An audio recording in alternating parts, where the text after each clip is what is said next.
lamun orang sering manggihan urang kula nyaritakeun guru-guru kula bae nu di Banjar anu di Garut masyaallah maot lilis gugu almarhum abah mak lain keur nyaritakeun eta atuh dibukaan ku sorangan pan kula keur di jero bukaan tetep nunjuk Allah masyaallah karim bukan sorangan impusanana teh Allah entak pas maotna nunjuk angka hiji tanggal hiji kemudian bulan hiji tahun 2000 hiji hiji kabeh maot teh terus leuleus awakna teh leuleus guru kula di Garut ajengan oha masyaallah teu meunang pamajikan ge kana kaluar kula mantos mandian terus ngawuduan terus rebahan ge langsung zikir Allah ulah aya awewe cek jeung ulah aya nu kitu non tatangga-tatangga nu tara ibadah di luar bae ulama kebetulan tos mandian ngawuduan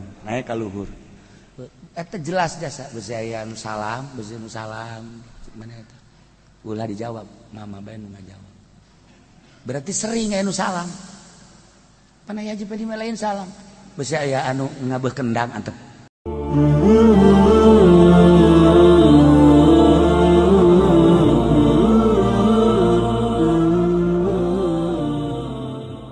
dah ieu carita palak hiji syahrul syar'i ru'yat dua syahrul hakiki itima panjang mengkurang dicaritakeun eta mah sulam durus palak dan lain-lain sebagainya loba kita palak aji geus kurang nah kemudian syahrul istilahi ieu kudu nyaho tahun kabisa engke dihijikeun jeung kabis jeung basitoh ieu mah ngaranna syahrul istilahi nah iya kan ayat 3 geus jelas tah urang dek kudu belajar Islam dek kudu belajar ulah nuturkeun hitungan-hitungan kafir urang dilojokeun ku hitungan kafir rumusna ge urang teu boga geus puguh bae urang bisa nyieun rumus sorangan sulamun ayeuna jancan pernah aya nu gagal setungtung can aya nu pernah gagal ulah sok caci maki awas ya lantaran lain jelema leutik teh jelema bahkan geus diabsohkeun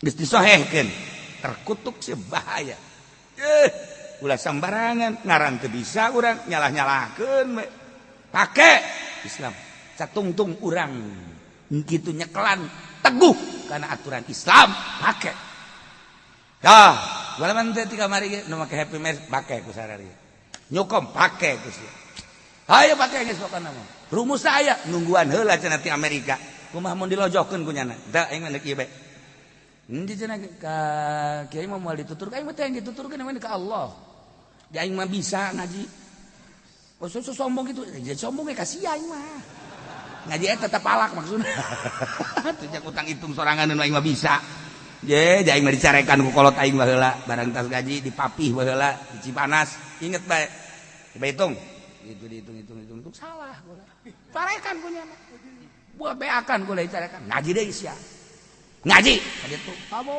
budak aing hadane ge batur carekan engke sia kudu boga kayakinan jang sia ngaji deui kula ka Kubang ka juga Ki Izudin aduh kitu ngaji deui tah didinya rada dinyakeun teu kaluar-luar kula kaluar teh dahar nginum bandi dahar nginum atuh eta mah kudu kaluar mah nya ngising di pondok ya alhamdulillah barang datang deui ka dieu coba deui coba nyeun nyeun deui ieu bener tarak geus jang sia doang alhamdulillah geus eta dah kabelah dia dah loba neko-neko ente aing mah geus titipan kolot geus asal di adi-adi bae adi-adi ge naranya ka kula kumaha kaji gimana ieu ayo cenah ai adik kula mah nurut bae ka kula beureun pajar bener kulanya kumaha kaji bae cenah ngarurut di dieu geus pokona mah ngilu nah akhirnya kan milu kabeh ka Gus Dur datang nanyakeun palak harita kudu dibejakeun lebaran nyana deuk ka Jombang diluk ka Indur ka dieu ka Cilongok deuk nanyakeun palak panjang geus tah caritana dongengna nah ieu palak urang mah aya kene palak eta pake adapun secara umum negara kudu ru'yat asal sing bener aturan fikihna ru'yatna nu bener mantap Cekula delekeun ye mal bener kajian kuku mah gaya nagara lamun seperti ye kembali gerage bakal ka sulam bener bae kembali ke sulam deh aman deh sesuatu anu geus bagus ulah sok dirobah-robah alhamdulillah kembali deui ka sulam hartina hitunganana kemudian ru'yat derajat akan jelas urang perbedaan dilojokeun ku kafir mah nyadek ibadah ka Allah dilojokeun ku kafir sarua jeung tadi Yahudi bajak sokos kitu bae. Ya, munggah haji teh ulah di bulan haji cek cenah geus bae asal panas bae. Nya mah demi keuntungan dunia. Nek nanaonan bulan ditambah 13 bikin jadi 14. Lantaran tadi perhitungan syamsiah geus urang teh mun nyaritakeun bulan aya bulan komariah, aya bulan syamsiah. Nah, engkena aya syahrul syar'i, aya syahrul hakiki, aya syahrul istilahi. Ieu ayatna. Geus satu moal keluar tidinya. Amun Allah nyaritakeun inna iddatasy syuhuri indallah 12 syahran fi kitabillah berarti di mimitianana iraha ieu Sidina Umar tampil Muharram Safar Mulud dah sampailah dihitung Muharram harina sabaraha Safar harina sabaraha di Rabiul Awal Rabiul dan selanjutnya dihitung setahun ternyata 355 tafaut jeung syamsiah lamun ngitung 160 berarti 5 hari per tahun kali 100 tahun sabaraha lamun ngitung 300 kitu aslina mah baheula mah 365 berarti tafautna 10 hari kali 1 abad sabaraha nah seperti etalah timbulan ke aya kabisah maka jadilah ke bulan istilahi di Indonesia mah ambalayang ke aya bulan Jawa hitunganana ge urang mah abajadun hawazun hatayun kalamanun sapasun dos sampai dozogun di Jawa mah lain batas saja haho batas saja haho naon karah hitungan Jawa teh tuh aing ge Jawa aing ngadegewan sia berarti siap bid'ah tah cara kada teu sawah anakna cilaka haji pedi ka bawa-bawa. Aduh Gusti. Tuh. Terus hitungan Jawa nu lain deui kan diaji. Kula ngaji kula mah insyaallah hitungan Jawa berikut pabidahan-pabidahanana. Ya hitungan Jawa, hitungan diaji. Di mana letak salahna sih hayang nyaho salahna diaji. Diaji ieu letak salahna padahal diulah ku guru mana we ulah ngan hayang nyaho coba ieu letak salahna kumaha letak salah terus diaji oh mantap kula mah lamun jadi dukun bisa jadi aji kabeh kuali tilok dibuka-buka tak kitab palak dan Jawana segala tetebakan segala nanaon geus ai dibeuleuman henteu antepkeun baheulanan ieu ayatna sababaraha ayat suci Al-Qur'anul Karim nu ngajelaskeun tentang hisab. Dhaif ketika orang nyaritakeun syar'i, tapi ketika orang nyaritakeun hakiki atuh da kumaha? Urang nungguan ru'yat teh tanggal ira timbulna. Atuh kudu dijieun ku urang set bulan Hijriyah. Nah, ieu bulan istilahiyah. Oh, waktu ge aya gorbiyah ge aya kitu. Sampai aya gorbiyah kitu kulon aya syarqiyah. Nyen waktu urang lamun bulan puasa kudu syarqiyah hiji, gorbiyah hiji. Kabeh ngeunah. Jeung istiwa hiji, jelas kan. Di tilu boga waktu teh gorbiyah, istiwa jeung syarqiyah. Kabeh ngeunah, jelas. Ieu inna iddatasy syuhur indallah. Tuh, 12 syahran fi kitabillah. Yauma khalaqas samawati wal ardh. Minha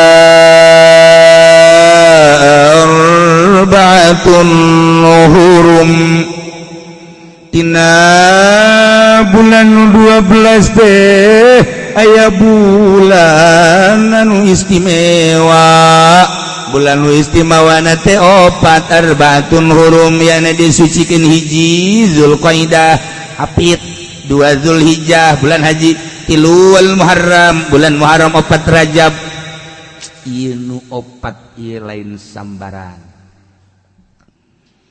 zalikan dinul qayyim Iya anu 4 tina anu 12 anu dimuliakeun ku Gusti Allah atuh bisa kaseluruhanana orenganana dinul qayyim agama anu lurus ya ne hitungan anu lurus din di mana hisab hitungan anu lurus setahun 12 bulan ulah 13 dimimitian ku bulan Muharram di antara nu 12 aya 4 bulan anu istimewa. Kunaon emang kita nu mantak diistimewakeun teh balukarna. Fala tazlimu fihin anfusakum. Ulah rek nganiaya arajan kabeh dina bulan tersebut nu 4 kana diri maraneh kabeh yane ulah ngalaksanakeun maksiat lantaran dina 4 bulan eta mangalaksanakeun maksiat azamu wizron pohara dosana kitu keneh mun urang ngalaksanakeun ibadah dina 4 eta pohara berarti di syariat ya klasifikasi sebab lawan poe kepalana Jumat al-Jumat sayyidul ayyam syariat bulan dina satahun wali hebat Ramadan cek Kangjeng Nabi mun di antara nu 12 keur carita Gusti Allah nyaritakeun istimewa 4 berarti kan aya kelas di syariat mah kos kitu di syariat waktu ge waktu lain-lain kan waktu teh lain-lain urang lamun dina poe Jumat sakitu hebatna ge aya waktu anu istimewa nu di mana urang ngadoa moal diengkekeun deui ku Gusti Allah iraha eta cek sakaol antara 2 khutbah begitu khotib diuk tah keur diuk eta waktu ijabah gegeran ya Allah ya Rabb Gusti abdi bere nyandung Gusti doh sia mah seri doana teu puguh cek eta masih apa eta mah contoh doang ulah kararitu mah contoh teh mah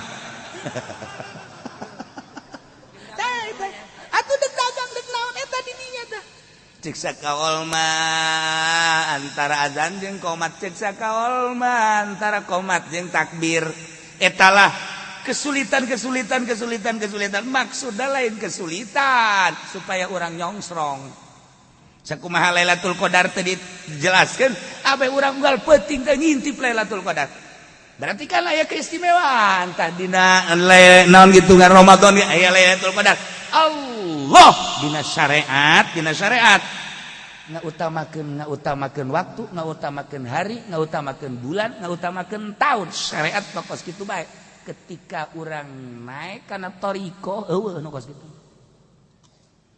urang geus suluk ka Allah make jalan khusus syariat eueuh lain eueuh kumaha akur poe naon bae ge akur waktu jam sabaraha bae ge eueuh aya klasifikasi berarti kan urang teh lamun aya klasifikasi ka bawa ku eta ka isigol ku eta moal jadi ulah luak li ieu kapan dina thariqah mah hiji be Allah ulah ngaluak li ieu ka langit ka bumi ka dunia ka makhluk ka nafsu ka setan ulah sebab etalah anu ngaganggu ka urang hiji be geus Allah ulah luak li ieu dina thariqah mah hiji be mantep carang nu bisa sebab naon teu ngadeukeutan guru teu ngahadam ka guru moal bisa thariqah mah lain wirid sanajan di wirid datang kampung budak nya teh moal bisa tetep bae kudu aya instruksi ti guru sebab naon nafsu urang teh lain wirid kadang-kadang urang wiridan teh ku nafsu la ilaha illallah la ilaha illallah la ilaha illallah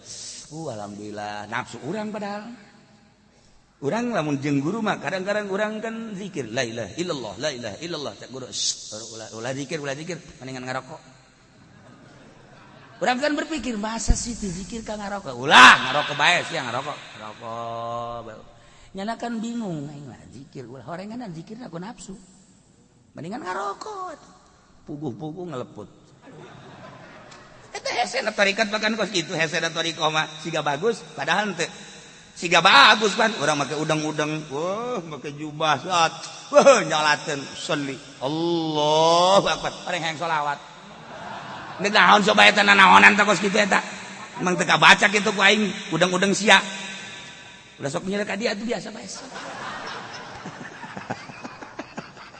syariat teh kos kitu bae ngan teu kudu kukumakeun emang datang ka syariat bae ngan salilana kos kitu bae siga nyaan rek ka Allah horenganan dunia keneh bae di tarikah teu ngadeukeutan guru moal bisa kajian kukumaha sebab nu noel siga nya bae urang teh siga nya la ilaha illallah na tengah peuting la ilaha illallah la ilaha illallah doa eta keneh sok la ilaha illallah horenganan di jero nama ira yang jadi wali atuh kunaon hayang jadi wali teu pada goblok hese tuh mantak dibimbing ku guru ulah hayang nanaon hiji bae ridho Allah tuh kan kebelah dituna mah kebelah dituna cara eta teh ya cara marufil qurki kadatangan muridna hayang suluk ulalah henteu kudu mah suluk bae boga santri boga tinggalkeun santri si sakieu tinggalkeun make jihkeun emang geus mah maningan magahan santri bae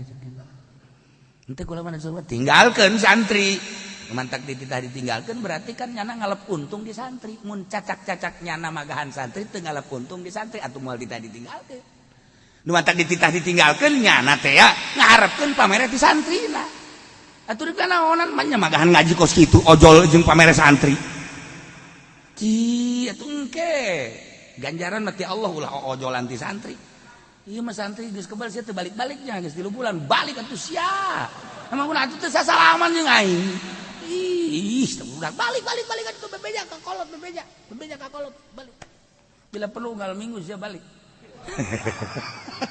eta kiai teu bener eta kiai cek toriko syariat mah enggak baik make administrasi bae eta mah syariat mah kos itu tapi cek toriko mah teu bisa bersihan nah eren tinggalkeun santri mangga baju jubah ganti make baju anu cumplang campling mangga kongkoyangan ieu tak ka dieu tah kongkoyangan tak ka dieu tah kongkoyangan tah ka dieu ku batok mangga cekel ya itu aya ka pasar sia ieu coret-coret mangga nurut jasa kan tah baenyana tah nurut ka guru store sia ka dieu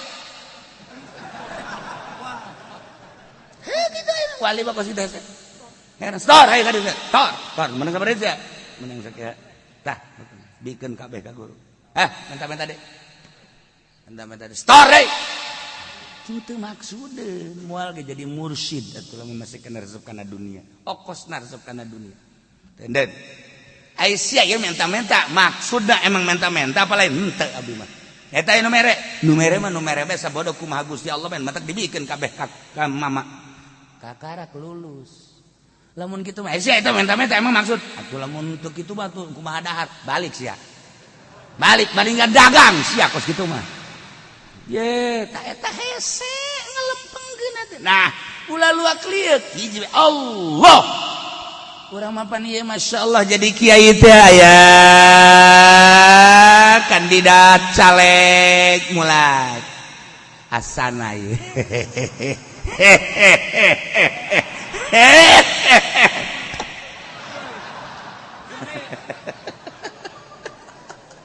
asal aya nu sugih asana ieu aduh hasan tuh jelema di syariat mah kos kitu bae mere ngalemna teu kira-kira teu mere ngomongkeun teu kira-kira sugih ku sugih da si jelema ini pelit luar biasa malah beresna nu mantak silaturahmi ka ahli syariat cangkeul hate jeung panas coba ke ahli thariqah komo ka ahli hakikat tis paling nasihatnya rekanan urusan batin tis bamnaon dibere teu dibere nya nama biasa bae bahkan di palingan aya nu sok malingan age masalah atuh sering leungit kue atuh di kanaon kue buah segala leungit masyaallah geus nyaho ieu pamalingan age eta ieu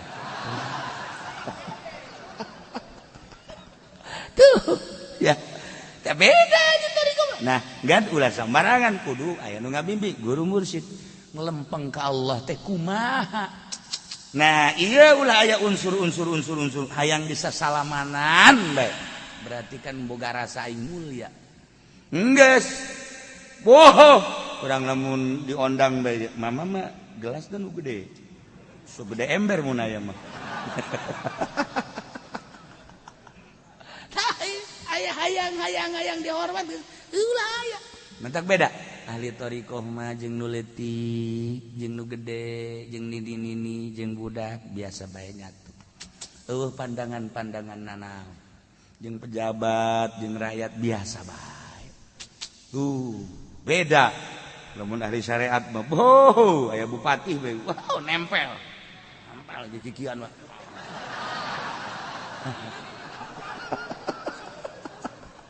ya Allah ya Rabb urang lamun di syariat teh capek hirup tapi lamun di tarekat tinggalkeun makhluk dunia fana rusak hiji be menuju baqo kullu man 'alaiha fan wa yabqa wajhu rabbika dzul jalali wal ikram boga keyakinan ka Gusti Allah dak bakal berbeda kabeh segala rupa bakal berbeda sebab nu di deuleu Allah sementara Allah nu nyekelan kendali. Nah iker carita ilmu hisab nu mantap para mualif teh diangkat jara diwali teh Imam Syafi'i kutub dina autad Imam Hanafi kutub dina abdal pohara jasa terus kabeh mazhabul arba'ah kutub kok kadina Tuhan Syabdul Qadir dan kutub diurang wali sanga kutub kuari ge kutub teh aya terus bae terus nyada banyahueun ka wali-wali nu araraya jajaran hiji jajaran dua jajaran tilu sanajan urang ngaku wali kunyana ditempo di jajaran itu budak ngaku-ngaku jadi wali-wali meureun teh mah aya ngaku-ngaku wali ka dieu ka abah ka ieu ka abah ka abah di deuleu kunyana ieu mah wali-wali daya beda-beda. Jadi isi itu orang gampang jeung kutub ge isi sebab kanyahoan kujana barisan-barisan anak kanyahoan. Nah, mujaba uropa asaib terus kabudayatuna mimiti rijalul ghaib. Terus utawari abdal autad muhtar imamani kutub. Ya Allah ya Rabb. Nah, Imam Syafi'i selamat Imam Syafi'i mah tapi babaturan Imam Syafi'i mah bahkan dibunuh harita pada zaman Mansur kita nyaritakeun eta hungkul Quran qadim Quran jadid Quran hadis pertahankeun ku Hisyam jadi qadim hadis qadim seret sidang kita nyaritakeun Quran adalah menangita ieu hadis qadim kalamullah sebutkeun ka penjara jadi bere dahar pae Imam Syafi'i panggil Syafi'i Quran katakan Quran hadis sekian ya memang hadis benar Imam Syafi'i menjago ya benar hadis benar ya betul ini adalah hadis aman balik wah tuh murid-muridnya kaget dan Imam Syafi'i nyaritakeun Quran hadis sanu nyatakeun Quran hadis kula mah ieu tah hadis jadi ngomong make tauriah ngaranna tah eta jelema gede mah kos kitu jadi bahasa ka dieu maksud ka ditu itu tah eta tauriah nu kos kitu ngaranna tud alih min 5 nah aya nu hasud bejaan ka Imam Syafi'i ngabejaan ka raja bahwa Imam Syafi'i nyana sebenarnya mah ngalojokeun tuan nyana ngalojokeun tuan ieu horeng nu hadis teh coba panggil deui panggil deui sidang deui maksudna supaya dibunuh sebab pengaruh dunia kan Imam Syafi'i teh jelema lamun boga pengaruh loba atuh geus musuhna ge kan kiai deui atuh kiai kan nu ngalaporkeun titah dibunuh bae urusanna eta kan titah ngahadiskeun Al-Qur'anul Karim nah begitu di sidang coba katakan cek Imam Syafi'i Masya Allah kitab nu opat Quran Taurat Zabur Taurat Injil Quran ieu tah hadis raja kieu bae raja ieu kumaha maksudna sageuna coba sakali deui ieu tah Zabur Taurat Injil Quran ieu nu opat bener atuh kitu mah balik. Jago Imam Syafi'i mah tah. Atuh murid-muridna kabeh daratan emang mah ieu nu opat ieu hati-hati beramo sakieu teh. Atuh kiai mah tilok eleh udah di Bandung teh baheula. Kita ngaharamkeun teh, kita ngahalalkeun arak. Atuh pan bisaan nya nama. Ieu mah kiai halal apa haram? Halal. Halal. Teu kadangnya min haram. Manusia aja mah dibunuhan pan baheula. Nya halal. Naon teh halal. Haram atau halal? Halal. Jago. Kata ngaranna nya naon ngaranna gitu nyumput di nu cang. Gitu beunang gege. Minha arba'atun hurum zalika dinul qayyim.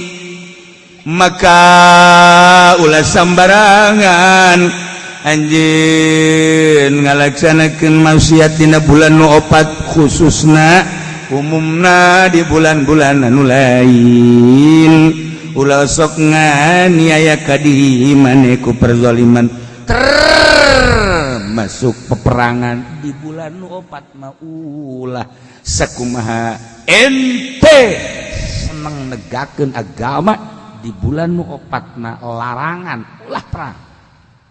Hiji hapit, 2 haji, 3 Muharram, 4 Rajab pakelah dumadeus ka Gusti Allah Subhanahu wa taala. Tapi ketika orang-orang musyrik aturannya nyerang ka urang, merangan ka urang, apakah urang kehalangan ku bulan? Teu bisa. Andai kata musyrikin nyerang ka urang di bulan-bulan nu disucikeun ku Gusti Allah, ulah cicing tetep bae berangkat. Wa qatilul musyrikin kaffah, perangan ku anjeun kabeh jelema musyrik kabeh. Kulis syuhur seluruh bulan kama yuqatilunakum kafah sakumaha musyrikin merangan ka anjeun kabeh seluruh. Masya Allah. Ulah kedah-kedah ieu bulan teh teu menang perang diserang ku musyrikin teh urang cicibet teu bisa terus serang balik. Jadi kesimpulan nama mukmin teh muslimin teh kudu gagah sebenarnya mah ulah puluya peleye. Ya akibatna kos di negara urang kan we puluya peleye, urang teh negakeun agama teh puluya peleye, urang teh ieu teh akibatna dilindih kan ieu. Terus urang teh makin kahareup dilindih. Di zaman kamari kolot urang mah eueuh nu daekeun yo ke duit bank teh. Eueuh haram kabeh teh, duit pelembungan teh mah. Kabelah dieuna kredit daekeun. Kuari mah ambale ka kiai-kiai boga sorup. Kiai ge boga. Aya nu datang ka kula nanyakeun dalilna. Kiai nanyakeun dalil di Sukabumi, geus teu kudu dalilan. Ai beuki mantap ya. Geus. Atuh teu kudu dalilannya di Fathul Muin sakitu jelasna. Maknya urang kudu mukakeun kitab ka kiai. Geus. Ternyata kiai-kiai anu ngahalalkeun kreditan nu sababaraha nu paeh bau maitna. Bau lain lalagaan maitna. Sabodo teh manusia. Lainna teu bau nu ngahalalkeun nu ngamenangkeun kreditan teh sok bau mah itu urang lamun ngadange kidahlan mamaot nu wani mandian nungguan abah di dieu ku sabab naon seungitna pohara jasa datang ka teu kuateun ngambe seungit teh abah datang ka depan masyaallah seungit ieu mah bau kiai bau masyaallah karim sabaraha kiai nu ngahalalkeun nu ngamenangkeun kreditan bau mah itu sok termasuk entes ya. Hayu sia, ayo mah ngabejaan doang. Sabodo aya hayang bau los. Geus pugus ieu mah bentek jasa meureunana. Eta tanda kana eta. Lamun urang sering manggihan urang kula nyaritakeun guru-guru kula bae nu di Banjar, anu di Garut. Masyaallah maot lilis. Gugu almarhum abah mak lain keur nyaritakeun eta. Atuh dibukaan ku sorangan pan pula keur di jero. Bukaan tetep. Nunjuk Allah. Masyaallah karim. Bukan sorangan. Impusanan teh. Allah entak pas maotna nunjuk angka hiji, tanggal hiji, kemudian bulan hiji tahun 2000 hiji, hiji kabeh maot teh. Terus leuleus awakna teh leuleus. Guru kula di Garut ajengan oha, Masya Allah. Untuk menang pemajikan ge kena keluar. Kula mantas mandian, terus ngawuduan, terus rebahan ge. Langsung zikir Allah. Ulah aya awewe cek jeung ulah aya nu kitu non tatangga-tatangga nu tara ibadah di luar bae. Ulama kebetulan tas mandian ngawuduan, naik ka luhur. Eta jelas jasa beusi aya nu salam, beusi nu salam. Mana eta? Ulah dijawab, mama bae nu ngajawab. Berarti sering aya nu salam. Panai haji pe lain salam. Beusi aya anu ngabeuh kendang antep. Atau ya kau bina kendangnya nama itu. Ieu salam. Assalamualaikum kade gitu. Nyana nu ngajawabna. Teu lila langsung dalam keadaan tas mandi, boga wudu, leuleus awak seungit, Masya Allah. Nah iya nu ngamenang-menangkeun kreditan kasaksian moal bijakeun. Ya tilu geus da kiai bau babat. Masya Allah kari. Nauzubillah min dzalika min sabodo. Geus teu kudu didalilan teh geus teu kudu dan. Teh mah nafsuna. Ngadalilan teh ku nafsuna terus satungtung ngadalilan ku nafsuna malah eureun-eureunna.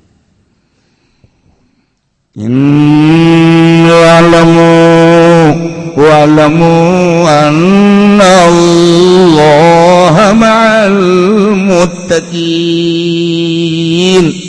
Dayaokeun ku aranjeun kabesayan Allah ma'al muttaqin eta babarengan jeung nu tarakwa. Bareng teh kumaha? Panjang urang nyaritakeun. Lumantak bahasana ge ma'al muttaqin. Urang lamun ngabahasakeun ma'a di ilmu nahwu. Al-ma'u al-khosyah ma'al ma, al-ma'u ma'al khosyah ma'a. Nah eta bahasa ma'a teh di ilmu nahwu hiji. Besi babarengan aing babarengan jeung Allah. Di awak aing aya Allahan. Jadi Allah teh bersemayam di awak. Wah kafir sia. Ayo bahasa lagi maaf, mantak lain gitu bahasa maaf mah. Kayak di waktu-waktu nanya, wa'lamu annallaha ma'al muttaqin. Naon ieu teh bil auni wan nasri. Babarengan teh pitulungna, babarengan teh nasrina. Mudah-mudahan orang kabehan dijadikan golongan muttaqin. Sehingga orang ditulungan ku Gusti Allah, sehingga orang diraksa ku Gusti Allah, sehingga orang terus baik.